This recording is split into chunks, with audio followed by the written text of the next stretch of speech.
स्वागत है आपका। आप देख रहे हैं धर्म, आपके साथ हूं मैं नेहा। पितृ पक्ष शुरू हो चुके हैं और इन दिनों में पितरों की आत्मा की शांति के लिए श्राद्ध कर्म करना बहुत जरूरी होता है।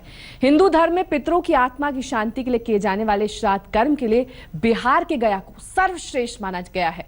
गया में ऐसा क्या है जो भगवान राम ने भी गया में ही राजा दशरथ का पिंडदान किया था? पौराणिक शास्त्रों में भी गया को श्राद्ध कर्म के लिए क्यों उत्तम स्थान माना गया है, आइए जानते हैं। वैदिक परंपरा और हिंदू मान्यताओं के मुताबिक पितरों के लिए श्रद्धा से श्राद्ध करना एक शुभ कर्म है। मान्यता के मुताबिक एक बेटे की जिंदगी तभी सार्थक मानी जाती है जब वो अपने जीवन काल में माता पिता की सेवा करे और माता पिता की मृत्यु के बाद उनका विधिवत श्राद्ध कर्म करे। हिंदू धर्म में पितरों की आत्मा की शांति के लिए किए जाने वाले श्राद्ध कर्म के लिए बिहार के गया को सर्वश्रेष्ठ माना जाता है। चलिए आपको बताते हैं कि गया को श्राद्ध कर्म के लिए क्यों श्रेष्ठ माना जाता है। अश्विन कृष्ण प्रतिपदा से आश्विन महीने की अमावस्या तक का समय पितृपक्ष होता है।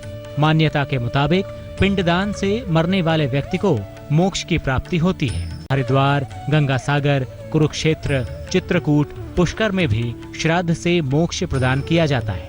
गया में किए गए श्राद्ध की महिमा का गुणगान तो भगवान राम ने भी किया है। कहा जाता है कि भगवान राम और माता सीता ने भी राजा दशरथ की आत्मा की शांति के लिए गया में ही पिंडदान किया था। श्राद्ध कर्म को लेकर गया का क्या महत्व है, ये तो हमने आपको बताया, लेकिन गया का असल अर्थ क्या है, ये अब हम आपको बताते हैं। गया को सिर्फ यूं ही अपना नाम नहीं मिल गया, बल्कि गया का जिक्र कई पुराणों में होता है। पौराणिक मान्यताओं में गया करने का मतलब है गया में पितरों का श्राद्ध करना, पिंडदान करना। गरुड़ पुराण में भी गया का जिक्र किया गया है। लिखा गया है कि गया जाने के लिए निकला कोई शख्स हर कदम से स्वर्ग के नजदीक पहुंचता है। गया जाने वाले व्यक्ति का हर कदम पितरों को स्वर्ग ले जाने की सीढ़ी बनता है। पौराणिक मान्यताओं में गया में पिंडदान किए जाने का विशेष महत्व है। ऐसे में हर साल हजारों की संख्या में लोग यहाँ पहुँचते हैं और जितने भी लोग यहाँ पर आते हैं उनकी अलग अलग धारणाएं रहती हैं। लोगों की आम राय है कि गया में एक परिवार से कोई एक ही व्यक्ति पिंडदान करता है। गया के बारे में कुछ और भी रोचक बातें हैं। गया को विष्णु का नगर माना गया है। ये मोक्ष की भूमि कहलाती है। विष्णु पुराण और वायु पुराण में भी इसकी चर्चा की गई है। विष्णु पुराण के मुताबिक गया में पिंडदान करने से पूर्वजों को मोक्ष मिल जाता है। गया में पिंडदान करने से पितरों को स्वर्ग में वास मिलता है। माना जाता है कि गया में स्वयं विष्णु पितृ देवता के रूप में मौजूद हैं। गया को इसीलिए पितृ तीर्थ भी कहा जाता है। गया का जिक्र कई पुराणों में भी है, लेकिन गया का एक राक्षस से भी संबंध है। पुराणों में जिक्र है कि गया का संबंध भस्मासुर के वंशज गयासुर नाम के राक्षस से भी है। पौराणिक मान्यताओं के मुताबिक भस्मासुर के वंश में गयासुर नामक राक्षस ने कठिन तपस्या कर ब्रह्मा जी से वरदान मांगा था। गयासुर ने वरदान मांगा था कि उसका शरीर देवताओं की तरह पवित्र हो जाए। गयासुर ने यह भी वरदान मांगा कि लोग उसके दर्शन मात्र से पाप मुक्त हो जाएं। इस वरदान के मिलने के बाद स्वर्ग की जनसंख्या बढ़ने लगी और प्राकृतिक नियम के विपरीत घटनाएं होने लगी। लोग बिना भय के पाप करने लगे और गयासुर के दर्शन से पाप मुक्त होने लगे। इससे आगे की बात हम आपको आगे बताएंगे। हम आपको आगे बताएंगे कि देवताओं की समस्या का निदान कैसे हुआ और गयासुर का आखिर क्या हुआ, क्योंकि वहीं से गया का संबंध और ज्यादा महत्वपूर्ण हो जाता है। आगे भी हम आपको गया के बारे में बताएंगे कि क्यों गया को पितरों की आत्मा की शांति के लिए बेहतर स्थान माना गया है, लेकिन उससे पहले जान लेते हैं आपका राशिफल।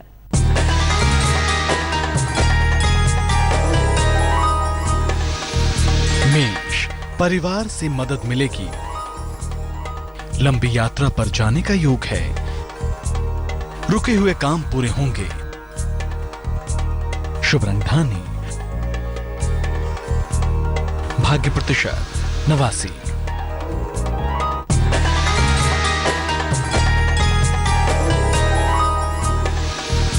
वृषभ, गुस्से पर नियंत्रण रखें। स्थान परिवर्तन का योग है। मिश्री खाकर घर से निकलें। शुभ रंग समुद्री हरा। भाग्य प्रतिशत 55।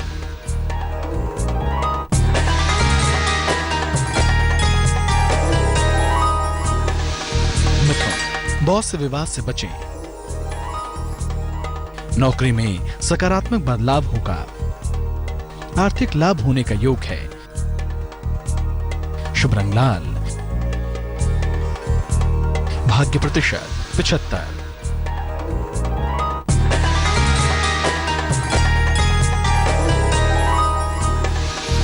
कर्क, लाइफ पार्टनर की उन्नति होगी।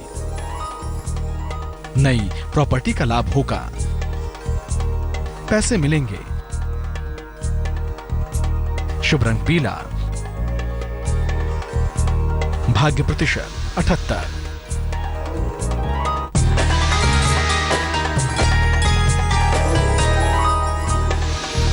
सिंह, वाद विवाद से बचें। उच्चाधिकारियों से लाभ होगा। संतान पक्ष की चिंताएं दूर होंगी। शुभ रंग लाल। भाग्य प्रतिशत 70।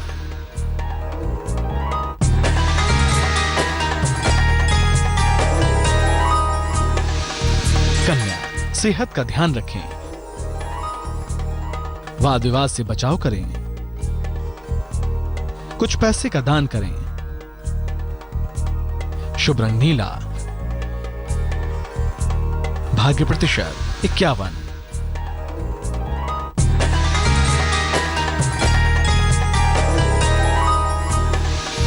तुला, पारिवारिक परेशानियां दूर होंगी।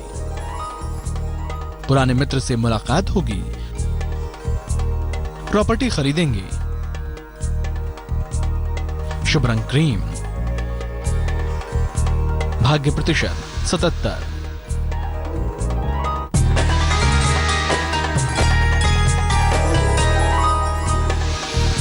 वृश्चिक, किए गए काम की प्रशंसा होगी। लिखा पढ़ी में सावधानी बरतें। पाचन तंत्र का ध्यान रखें। शुभ रंग सफेद। भाग्य प्रतिशत 69।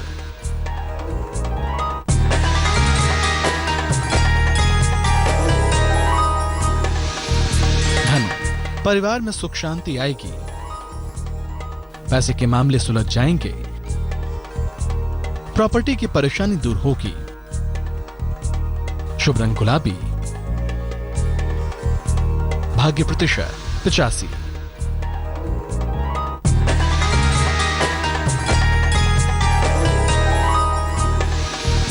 मकर, जीवन में बड़ा बदलाव होगा। वाद विवाद की स्थिति बनी रहेगी। मिश्री खाकर घर से निकलें। शुभ रंग हरा। भाग्य प्रतिशत 54।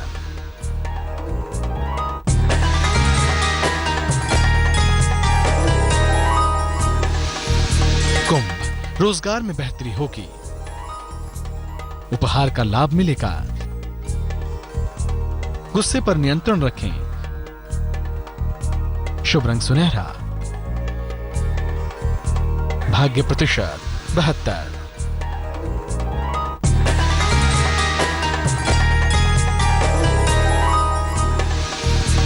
मीन, रुका हुआ पैसा मिलेगा।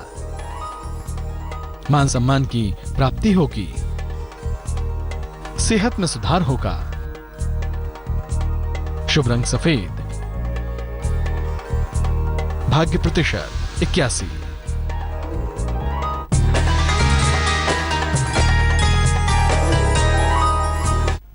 धर्म में वक्त हो गया एक छोटे से ब्रेक का। ब्रेक से लौटेंगे तो आपको बताएंगे कि गयासुर राक्षस के बारे में, जिसके कारण गया में श्राद्ध कर्म करना। पितृ पक्ष में पितरों की आत्मा की शांति और उन्हें मोक्ष दिलाने के लिए श्राद्ध कर्म किए जाते हैं। लेकिन कैसे एक राक्षस की वजह से गया बनी मोक्ष की नगरी, आइए दिखाते हैं आपको। गया में किया गया श्राद्ध कर्म से पितरों को शांति मिलती है, उनके मोक्ष का रास्ता खुलता है। हमने आपको गयासुर के बारे में बताया था, जिसने ब्रह्मा जी से वरदान हासिल किया था कि वो भी देवताओं की तरह पवित्र हो जाए। गयासुर से बचने के लिए देवताओं ने यज्ञ के लिए गयासुर से ही पवित्र जगह की मांग की। गयासुर ने अपना शरीर ही देवताओं को यज्ञ के लिए दे दिया। जब गयासुर लेटा तो उसका शरीर 5 कोस में फैल गया। 5 कोस की ये जगह आगे चलकर गया बनी। इसके बाद भी गयासुर के मन से लोगों को पाप मुक्त करने की इच्छा नहीं गई। गयासुर ने देवताओं से वरदान मांगा कि ये जगह लोगों को मुक्ति देने वाला बना रहे। जो भी यहाँ पर तर्पण करने की इच्छा से पिंडदान करे, उन्हें मुक्ति मिले। इसी कारण से लोग अपने पितरों को तारने के लिए पिंडदान के लिए गया आते हैं। गया की पवित्रता इस पौराणिक घटना से ही पता चल जाती है। गया की इन्हीं मान्यताओं की वजह से हर साल पितृपक्ष में श्राद्ध कर्म के लिए लाखों की संख्या में लोग पहुंचते हैं। यहाँ आकर वो लोग अपने पितरों के लिए मोक्ष के द्वार खोलते हैं। तो इसी के साथ धर्म के इस अंक में अभी के लिए बस इतना ही। कल हम फिर हाजिर होंगे धर्म से जुड़ी कुछ और रोचक जानकारियों के साथ। तब तक के लिए नमस्कार।